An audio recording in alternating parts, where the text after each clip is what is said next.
Running through Vienna, nice. Running through the streets of Vienna. So, here you go. Yeah, thanks. You're welcome. Yeah, so thank you very much for waiting. Sorry for the delay. It happens when you have a lot of international speakers running in and out of Vienna. So yeah, I give you a quick rundown. Erik is gonna introduce himself, talk a little bit about his work, his career. Afterwards, you're very much invited to ask questions. I have some questions prepared as well. We're gonna keep it totally nice and easy, so don't hesitate to ask whatever you like. Yeah. So yeah. Yeah, I'm Erik Kessels. I'm kind of co-founder and creative director of Kessels Kramer. That's an agency in Amsterdam and in London. In Amsterdam, we are around 23 years. We started in 1996, and in London we do that 10 years. And yeah, we are kind of a design and advertising agency, but my partner and I, we kind of worked before also in other agencies, like in Holland and in London. And yeah, in '96 was also a good time to say like we start for ourselves, because I mean now that's totally normal, but we were the first agency in Holland that was started with two kind of so-called creatives, because at that time yeah, they always thought you need a business person to start a company, and I mean that's now totally different, of course. But so we started the company by the fact that we didn't want to work with account executives, which is in agencies, in design and advertising agencies, quite dominant, and it's mostly there, or project managers, but especially account executives. Those are the people that in a way work between you and the client.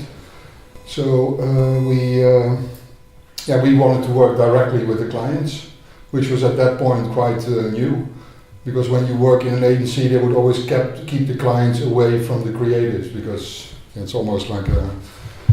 And then yeah, we also wanted to use our own hobbies in our work, and yeah, so we work in a church in Amsterdam. We at that time also there were a lot of abandoned churches, because we were looking for one big open space to work in, and we bought that church. It was quite I mean nobody goes to church anymore in Holland, so there's a lot of kindergartens and skate park, and that's all. So there's a lot of churches available, but yeah, and we have been always the company has never been about growth or being with as many people as possible or work for as many clients as possible. I think now in 23 years time, yeah, we never did any work that we don't like, that went out of the door. So everything we did, we were proud of it when it left the door. So which is very difficult, because a lot of creative people in whatever discipline, but professional creatives, they are quite, I'm not talking about artists, but more applied creatives, they are complaining quite a lot. Like you hear that always. I mean, they are always, they have to work for certain clients that they don't want to work for, and we did that also for quite a while. So then when we started ourselves, we thought like, okay, we don't have to work for everyone, so at least let's then, for the people that we work for, that we like them. You know, life is too short to spend it with assholes. That was kind of a long time or motto, but maybe still. But so in our case, people stay quite. In Amsterdam, we work with about 25 people. In London, with 15. But it's in a way quite a family. Like also, we have often also interns from Vienna, for instance. They come then for half a year, but also with the people that have been interns with us, we always stay quite close. It's kind of a family, and some people already work there for 20 years, some 15 years, but on average people stay like really 8 or 10 years, which makes it very like a very good atmosphere. And we also, and I show also a little bit of that tonight, we also promote in the office that people have kind of also creative hobbies, so things they want to do outside of their work, and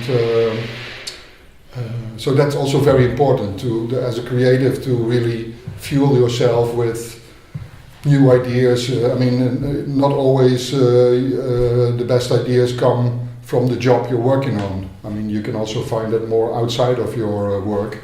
So we kind of promote that, and so people are making certain sculptures. Somebody made like a Venus, traditional Venus sculpture, but into a vodka fountain. So they are selling that vodka fountain, and there's water coming out of her breast, and when you put a coin in. So it's like these kinds of machines. One guy makes a magazine, it's called Ordinary. So there's a lot of, I mean, we allow that because we also, that is in our genes of the company, because also we started it with that philosophy, and of course we work for bigger clients, smaller clients, and I think tonight I'm also going to talk a little bit on how sometimes nonsense can also make sense. So how to make sense with nonsense, and that also has to do because often creative nowadays, they are very much working in their front garden, almost metaphorically. Yeah? So because we have like the best tools to use, computers make no mistakes, 3D printers, applications, the cameras on our phones, they are perfect. But this is like only stuff that you can use in your front garden to make the front garden is a place where things are perfectly finished and you show it to the rest of the world. But I always promote also that people should go more and more into their back garden, and because that is a place where there's unfinished projects, you are ashamed of things because it's a mess there, you have built a fence around it, so sometimes you're walking around in your underpants there as a metaphor, but then you kind of that's where you try out things, where you fuck up things, where you do things wrong. But that is a very good ground to make new ideas and to also make sometimes nonsense, and then it turns out to be something quite smart, and then you bring it in the end to the front garden. And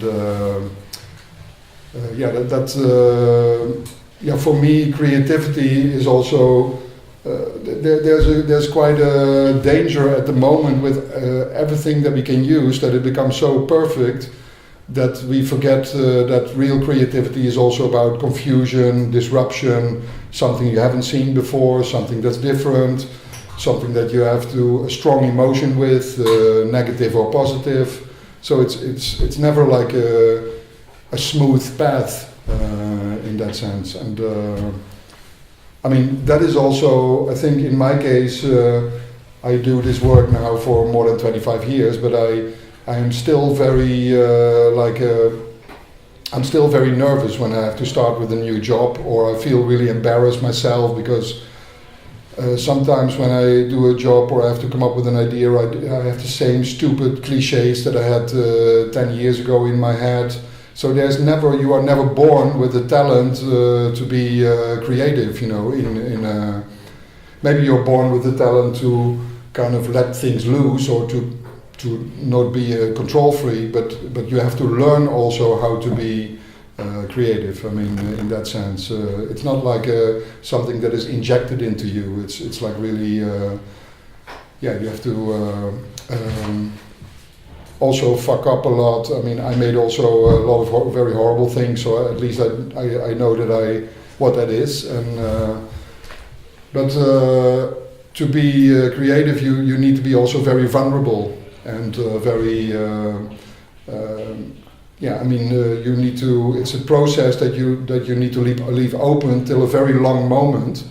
Maybe 80 or 90% of the process of making something or coming up with something, you need to experiment in your head and embarrass yourself and be ashamed of what you think of, and maybe you don't know what you make, and then you found something and you test it with people, and in the 10 or 20 last percent of the process, then you finish it.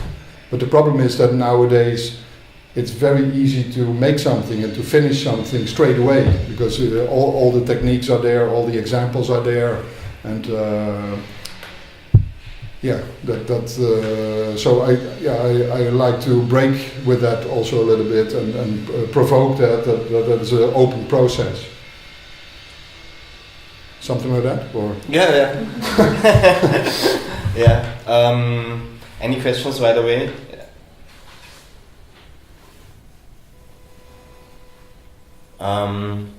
If not, I'm going to start with something. Yesterday Anton and Irene were here and did the press talk, and we talked about failure and a little bit about your philosophy of failure, and they come in more from the US corporate design background, and they said in the first 10 years of your career you are not allowed to make any mistake, or you're basically done in the big industry. So they are basically saying something totally different to you. Just want to confront you with it. Yeah, that's bullshit. No, because how can you not make a mistake and then develop and how can you, if you want to innovate something, how can you not make mistakes? Or if you have to learn a process, how can you not make mistakes? In the process, probably they meant the final product, you show it to your head of design or you show it to the client. You're not allowed to make mistakes there because you're the finished product. But it's also something very American. That's also why they're maybe not very creative. Because it's very. In America you're pushed because when you are good in one thing, you better really focus on that, because otherwise nobody knows you.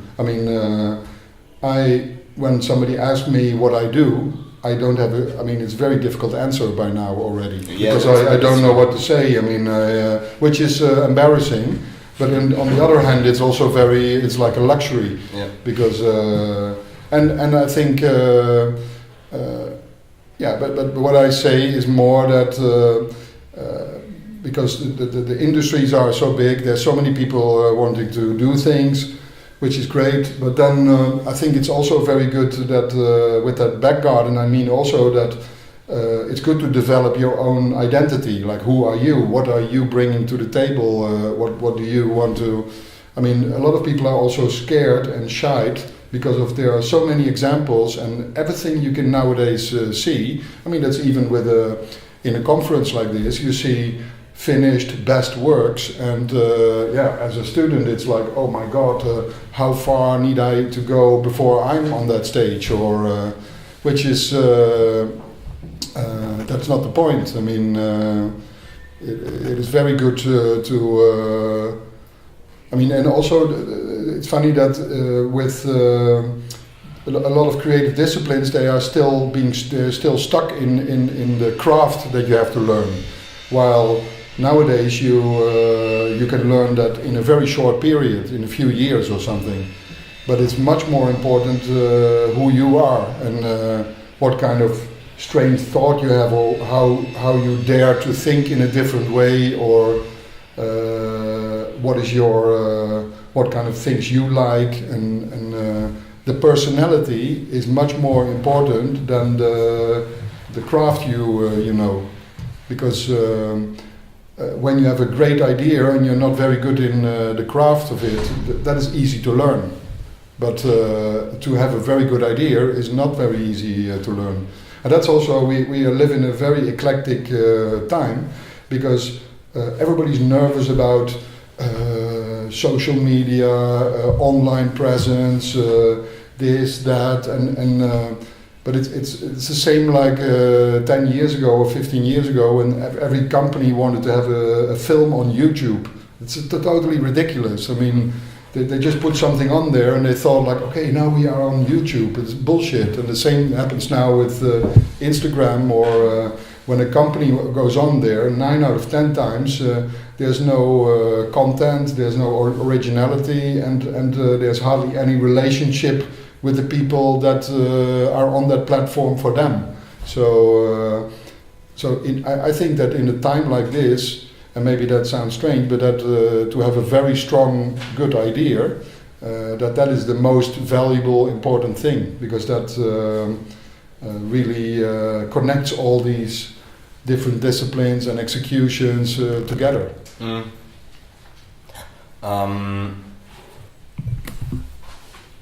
Because you mentioned the festival, one thing I wanted to ask, because like Erik, for those of you who don't know it, you have been to that's your 4th Forward Festival, I think. Yeah, not in Vienna. Yeah, but he has been in Munich with us, in Hamburg, in Vienna, all 2 or 3 years ago as well. I think. Once, yeah. Yeah, once. So, what makes you come back every time, and what makes Forward Festival special from your point of view? Because you're a regular guest at conferences. No, I mean, for me,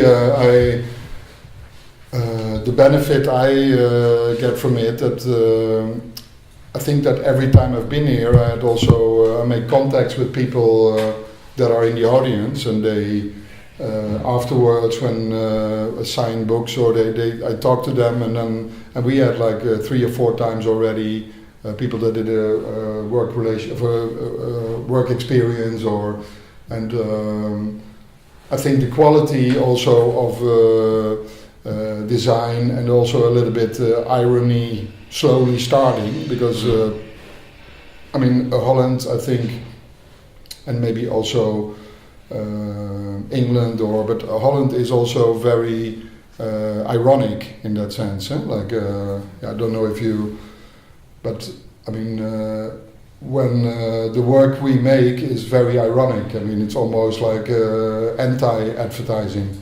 So people could almost think yeah, but why is this good for this client? But there's a lot of that's lacking with a lot of clients, that they don't dare to take that step. But I mean, in Vienna, there's a lot of very good people. From a long time ago, I've been always in contact also with design studios here, and so that. And I mean, that's also in Germany, in Switzerland, and Austria. And for instance, but then France and Italy and Spain is totally different. I don't know why, but it's very behind also in design, in creativity, not in art or in architecture sometimes, or in film, but in these more graphical things, they are quite behind. Picking up the point about anti-advertising, you say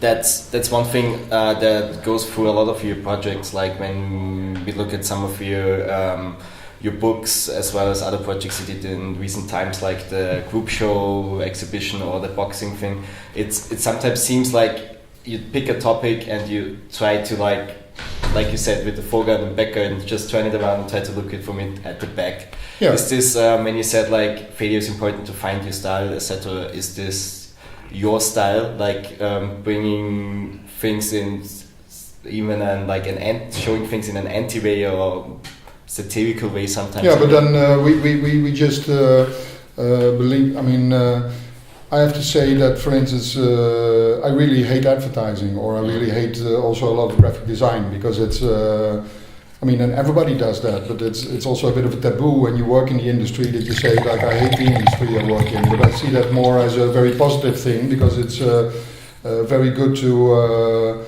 kind of, you don't have to adore everything. I mean, when my wife also says to me always, you're so negative, when I go to in a museum together, I say this is not, I don't like this, I don't like this, I don't like this. Oh, I like that. That's something I really like. And then, I know. I mean, I am a little bit like that. So I don't have to like everything. I mean, there's also some things which are really bad, and it's also good to say that. So what I like working in these things, and also in art, in advertising, in design, that there's a lot of things going. There's a lot of cars on the highway. Stuck there, and they go all in the same direction, and it's quite nice to take a side direction and to find something which is totally different. So for instance, one of the most famous cases we worked for was our first client was a hotel like in Amsterdam with 500 beds, and it was a budget hotel, and it was for students and backpackers. And I went to the hotel next day because the client called us and said like, listen, you can do whatever you like, but I want to get rid of my complaints, because they had a lot of complaints. And so I went there, and the hotel was horrible. You know, like it was like a shithole, really unexpected. So I thought like, yeah, what can you do with this? Because anything you would do with to make advertising for this hotel and to make it look a little bit better is a big lie. You know, that is not, you can't do that, and then it will even go more down. So in the end, we came up with the idea that maybe honesty is their only luxury they have. So that was the idea. So then we did big campaigns saying now a bed in every room, as if it was a fantastic thing that there was a bed in every room. Big offer posters with now a key for every door, or now even more dog shit in the main entrance, now even more noise. And then we did a campaign where we had like the people that visited the hotel, so it was a perfectly 19-year-old student, and then the next picture he was totally trashed, like with the hair lip and spots and sleepy eyes, and then we said check in, check out. So when he checked in, he was perfectly looking, and when he checked out of the hotel, he was like trashed. And so I mean, and the hotel, yeah, I show more of that tonight, but the hotel became, because of that, super popular, because the students and backpackers, they don't like advertising. They like to be pushed in their own way, and or to be spoken to them in their own way, and they loved it. So to cut a long story short, the hotel now has first it had 60,000 overnights. That's like 20 years ago. And now it has more than 160,000 overnights, and the hotel looks even more shit than when I came in 20 years ago. And it's totally full, and they can't. I mean, they have to refuse constantly groups of people, and it's totally full. So I mean, of course, you can't do that for another. I mean, when we did that and it was very successful, there were many clients coming to us and saying like, yeah, we also want something like that. But yeah, you can't do that. I mean, this is hardly possible for any other client. But the thinking in such a way is very important, I think, and that's also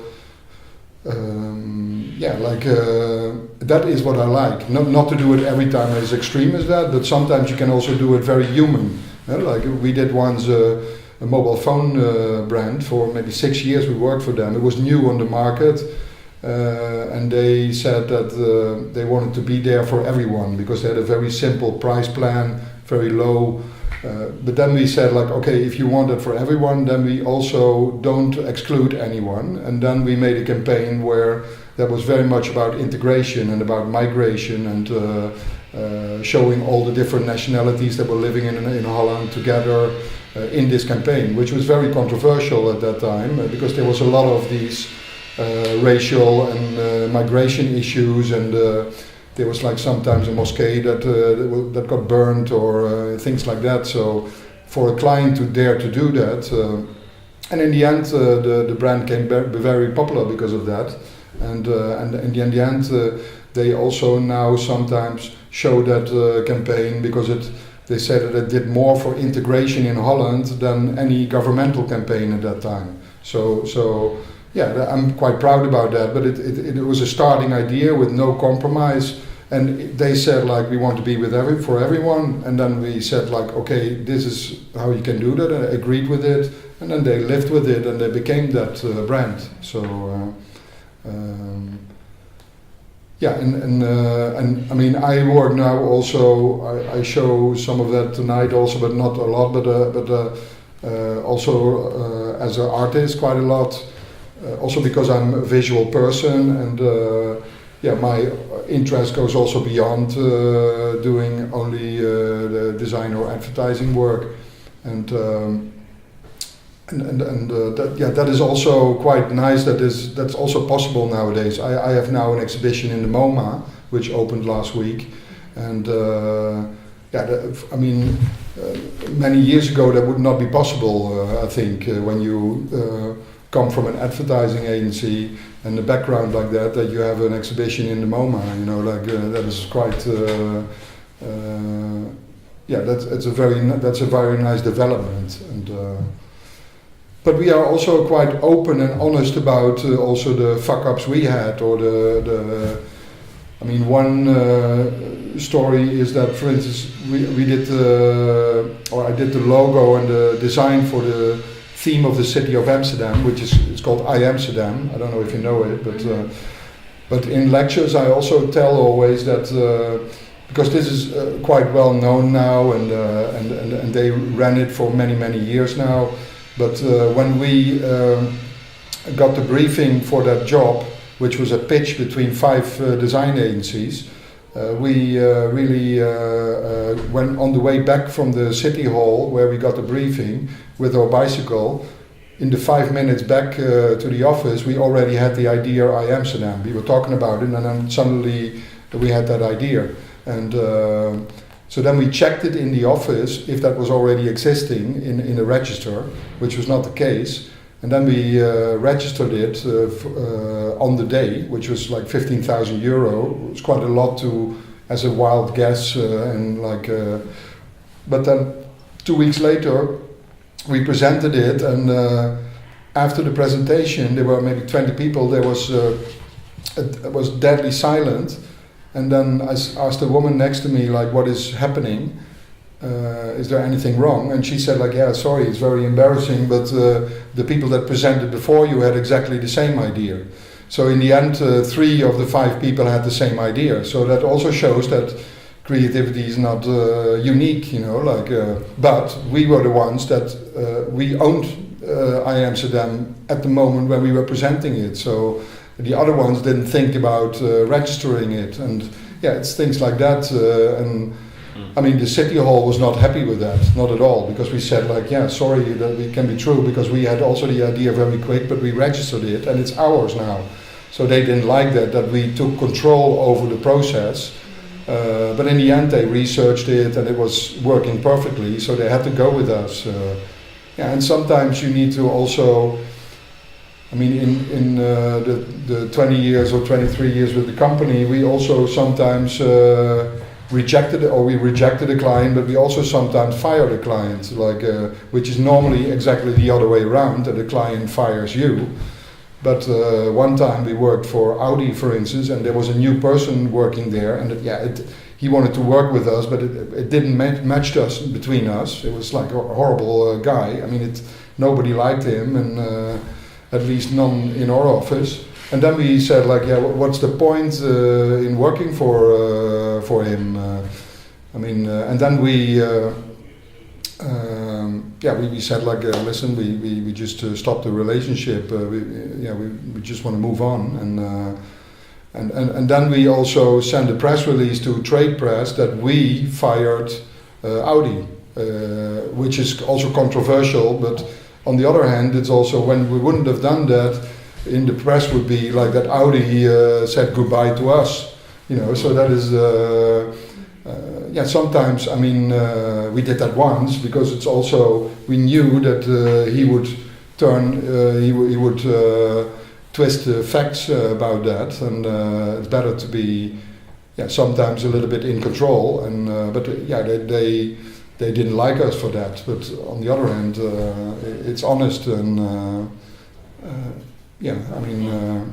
I have no frustration in this job now, which after so many years is quite unique, I think. I've never slept, I have sometimes like 40 people employed, but I never slept bad for one night.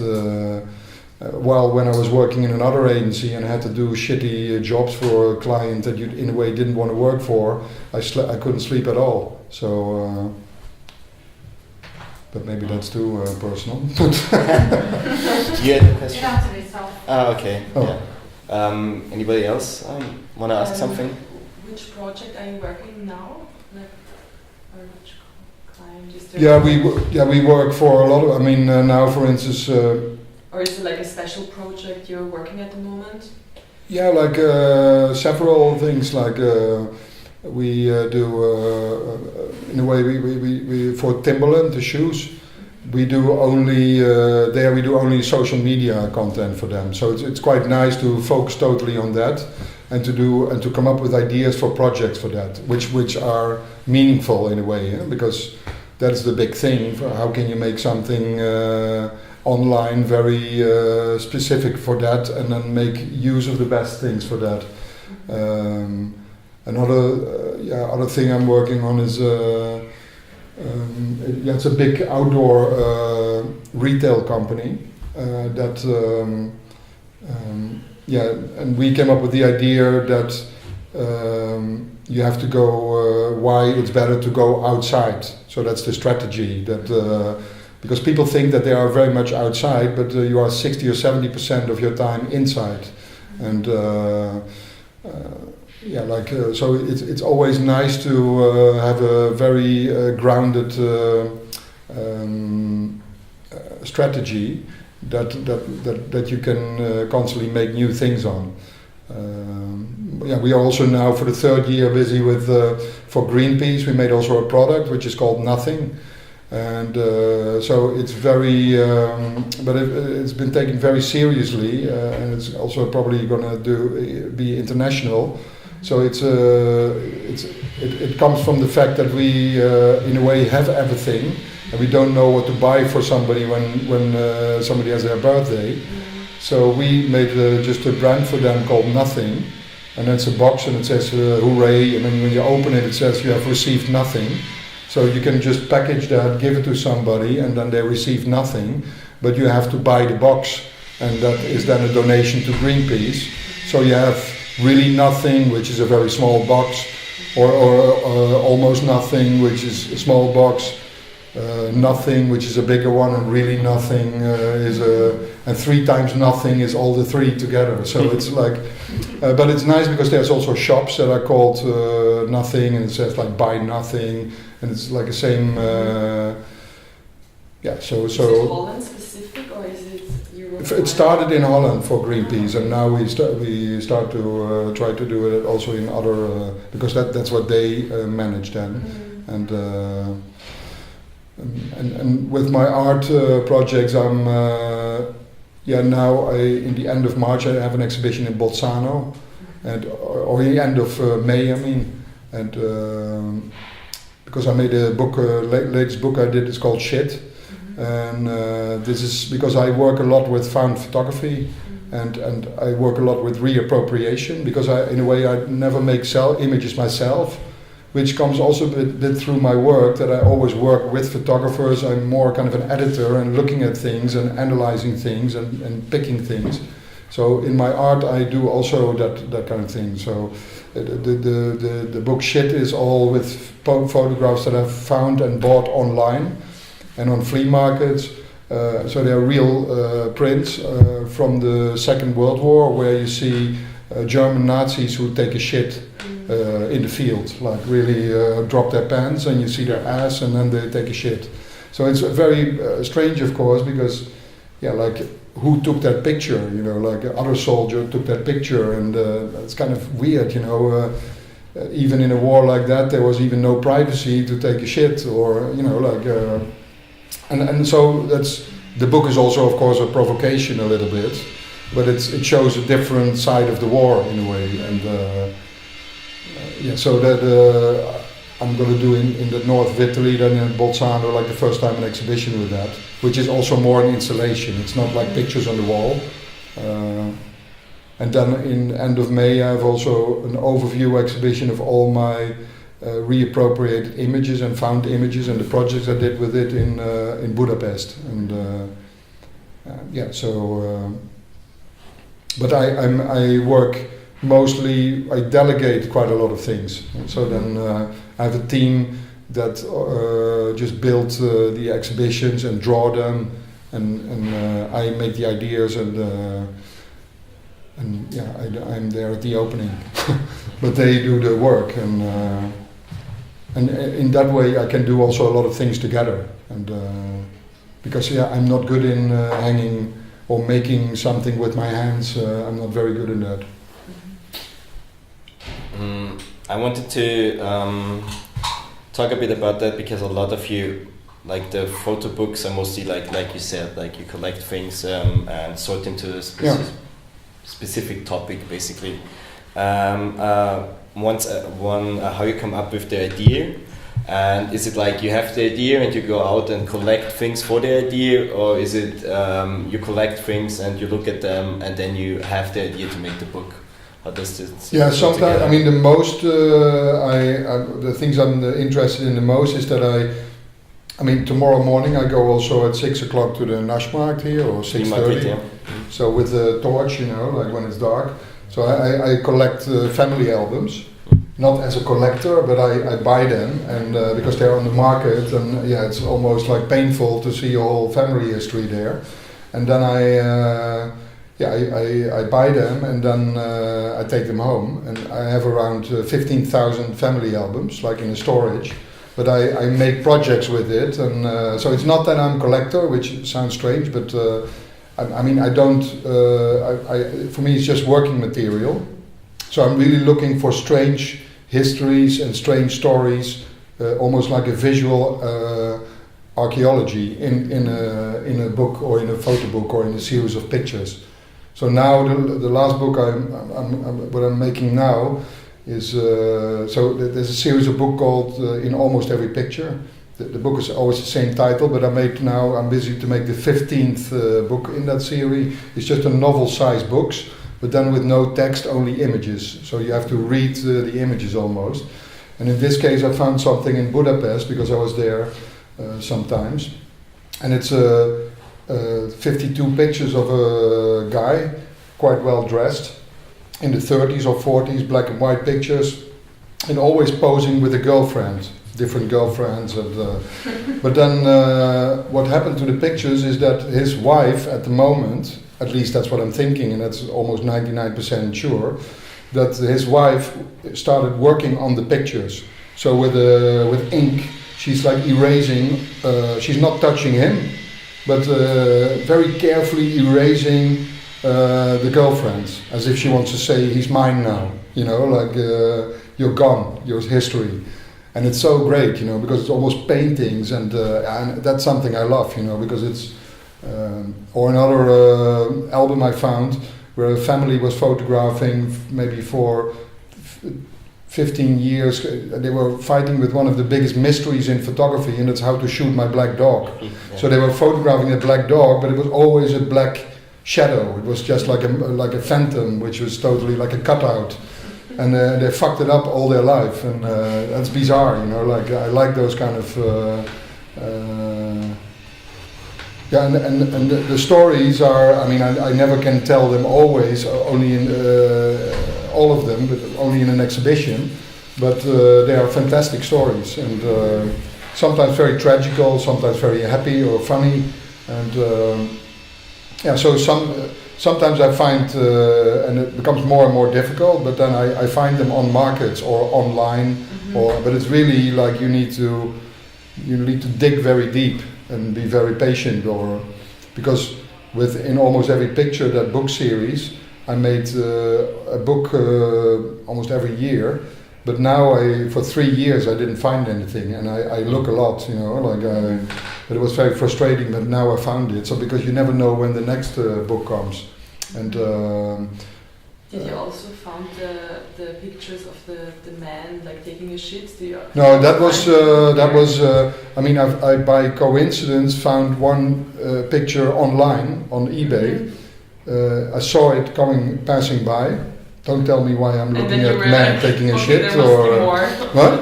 And then you thought, oh, there must. Yeah, and there was also.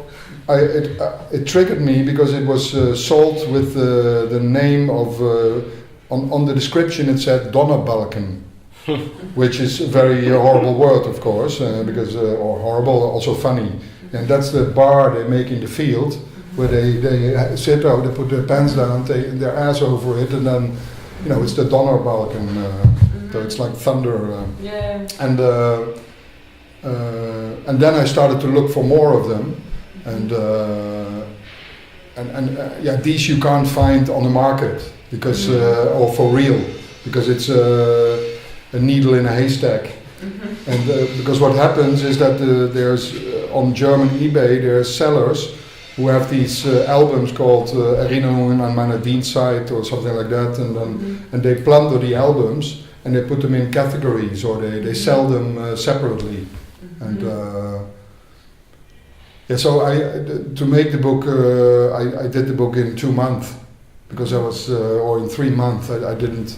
I mean, I found 80 of those pictures. I bought them in the 3 months, and now there are even more on the. Well, they're constantly on there, but now, I have done it. I mean, I'm fed up with it now. But enough shit. So, but another project which also started here in Vienna, like. The group show? Yeah, but that is also something totally not necessary, but becomes quite nice in the end. And it's a very stupid project, but that's also nice that you make sense out of nonsense, or nonsense out of nonsense. So this is like, I had in these, how do you call these stores, like the recycle stores. Recycle stores. You mean antiquity? Like Emmaus and those kind of recycle shops. Thrift stores. Okay, yeah. You have always these records, but they are horrible, like nobody wants to buy them, they're 50 cents. And I really got fascinated by these album covers where there's like 30 or 40 or more people on, like a choir, like a Wiener Sängerknaben, or standing in the field, or outdoor somewhere strange, or and also gospel choirs, male choirs, female choirs, and but when you see them suddenly, a lot of them together, it becomes fantastic, like. So I thought of this idea. Maybe I can make a large group show, which is like like in the art world, and you have a group show with more people in. But this was like a group show with. And then I did that in, the first time I showed it was in Vevey in Switzerland. Ah, yeah.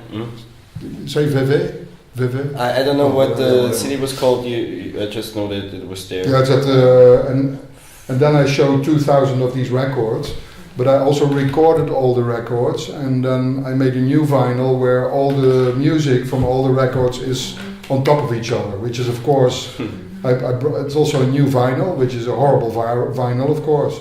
It's like a cacophonic sound mix, but I don't know. It's for me, it's also nice that people see the overload of images that we live in, and the ridiculousness of that. And I mean, we see now, for instance, more images before lunch than somebody in the 18th century saw in their whole lifetime. So that is, it does something to us, because. Even my mother, my mother is like an editor now, because when she uses email, when she you have to choose what to read, what to delete, what to listen to, what to look at, because there's so much coming that you don't want to see that, you don't want to see that, and so it's interesting how we think about that. Yeah. So are you going tomorrow to the Fliehmarkt at Naschmarkt? Yeah, that's what I said. Yeah. So I go there 6:30. I'm there. Yeah. I like it also very early because it's better stuff there. Yeah, you see people with torches, like very. And I like it also because then at 7:30 I'm totally done. I'm totally exhausted. And then I have a breakfast on the market, and I love the atmosphere. And then I go back home again. So it's nice. Or to the Forward Festival. Yeah, that's what I mean. Sorry. Yeah, thanks, Erik. I would make a last question round if there are any questions left. If not, can be also a very awkward question. Yeah. I say anything. The festival slogan is the odd one out, so just shoot. Yeah. What did the hotel director say to your first idea of making like the opposite of advertising for him? Was he open to it, or was he kind of shocked first? I mean, he was the manager, and the hotel was not from him. He was not the owner. So there were two owners, and but he also I mean, this was also not that we went there and said like, okay, you have to do it like this, but it was also a bit of a massage, of course. So it was like very much, like explaining, like, listen, this is the target group. I mean, you don't want to do this campaign for everyone. You know, if you want to sleep at 10 o'clock in the hotel, you better not go to this hotel. You know, so then it probably became very clear to him. And but before, you need also a bit of luck, because I did once. The really first thing we did was a tram in Amsterdam, and there was advertising on the tram, and the tram went from the central station just past the hotel, so that was quite a good medium. And then what I did, I totally covered the hotel, the tram with no international newspaper, no second bed, no bellboy, no internet, no bathroom, no. So it said the whole tram was totally covered with no's. And then it said like the most exclusive hotel in Amsterdam, because they had nothing almost, and that worked perfectly, especially with the backpackers that came from Cologne or from God knows where, and they so that was a very strategic medium, and it worked very good. And then then he also was more confident that this kind of ironic approach or this other thing was very working very well. And sometimes I think tonight I show also one example which is very clearly how it worked, was that we worked for a school, and this was a very small job they had for quite a big problem. There was the fact that they had like 20,000 students, and there was a huge garbage on the campus, and the students didn't want to throw it away in the garbage bin. So normally you would think like, okay, I have to solve this problem and get rid of the problem, but we just turned it around. We made the problem even worse. So what we did was on the garbage bins it said like so we put on the garbage bin a text saying throw away garbage in the garbage bin. How difficult can that be? And it was like a provocation, because we made it very difficult. So we built a fence, like a big round fence around one garbage bin, so you could almost not reach it, or one garbage bin was with a heavy weight on it, so you had with 3 people to lift it up. To lift the lid up was almost impossible, and one garbage bin was on a huge ladder against a tree, so you had to climb 5 meters, 10 meters high to throw something away. So we played with their with irony with them, you know, and now the campus is totally spotless, and there's 7 of these installations, permanent installations, and they work perfectly, and all the students, they make constantly films and they share them, how they make this challenge of throwing their banana away, and so sometimes when there's especially in that target group, you can't tell them like, listen, don't do this, you're not allowed to do this. I mean, it's when when you're in the puberty, you think like, fuck you, I don't do what you tell me, you know, like I do it different, and you have to approach them from a different side, and in every category, and with marketing, there's always a solution in that sense, unexpected, and that is what I really. Those are the moments that you really think like, okay, now we have a very good angle, and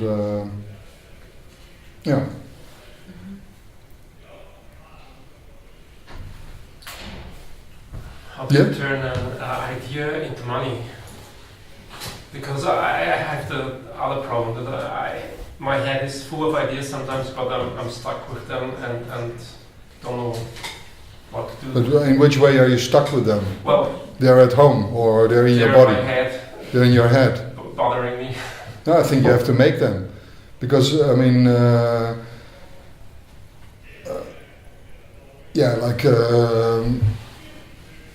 if you make an idea for a client or for a company, or I mean, when you have such an idea, and when it's maybe impossible when you think about it, but when it's also relevant in strategically, that always makes money. I mean, when I look back at the most, maybe the most successful campaigns we did creatively were also the most successful for that company, because I mean, the hotel makes a shitload of money now. They even opened the second worst hotel in the world, you know, in Lisbon, and they start to make a huge, they start to make a chain out of it. Maybe not, but like in that way, but they have opened a second hotel, so that's deadly funny, I think. And, so yeah, like I think when you are, I mean, the difference is, of course, you have like companies like Procter and Gamble or these corporations that pump so much money into stupid messages that they work also, you know. But that is just like they put a huge media pressure behind it, and okay, working for such a hotel, they didn't have a lot of budget. I mean, you can't do that always, but this was like our first rendezvous with the client, and. I mean, yeah, we wanted to go with that, and no matter what kind of money we would get for it, but the client also grew. We grew with them, and now they pay us just like normal fee, and we should have taken a part into the hotel when we started. That would have been smart, but the answer to your question is you should also do these things. I mean, when something stupid like with these records, it's really nobody's waiting for that, you know, like it's bullshit. It's just like a fascination of one person, and then, but when you do it, yeah, like then suddenly, I mean, I made also recently a record called Snoring, so because I woke up at night because I was sleeping next to my friend while we were traveling. And he woke me up at night, and I can't sleep anymore when somebody's snoring, and I couldn't wake him up because he was totally drunk, and so then I just started to record his snoring, and then as a revenge I thought I'll make a vinyl of his snoring, and then I sent it to him. But yeah, you can make the minimum amount is 300 copies. So what started as a joke, but the vinyl got sold out in 2 months, you know, like because people loved it, you know, especially women buy it, you know, when they love that they have a record of snoring, because they can put it on when their husband is on travel, and then they feel kind of at home again, and as if he's there or whatever. I don't know, but I was very confused or surprised that the vinyl was sold out in 2 months.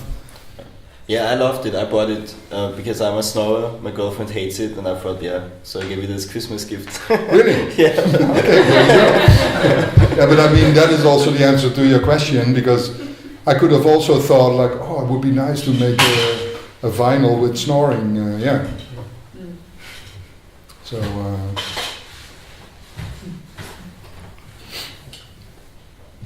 So. I think we are done. Thanks for staying with us, even though we were a bit delayed. Are you later coming to the talk, or? Yeah, I wanted to say that today at 7:15, Erik Kessels is going to speak. But probably you're not there. No? Yeah, if you have the time, you're welcome to come. You all have an accreditation. I'm showing a lot of dicks also tonight. Yeah, for it's maybe tempting, but like 2,000 erected dicks. In my presentation, so a lot of them, yeah. In a funny project, yeah. Bye-bye. Goodbye. Oh. Yeah, thanks, Erik. You got scared of the dicks. She ran away. Yeah, totally.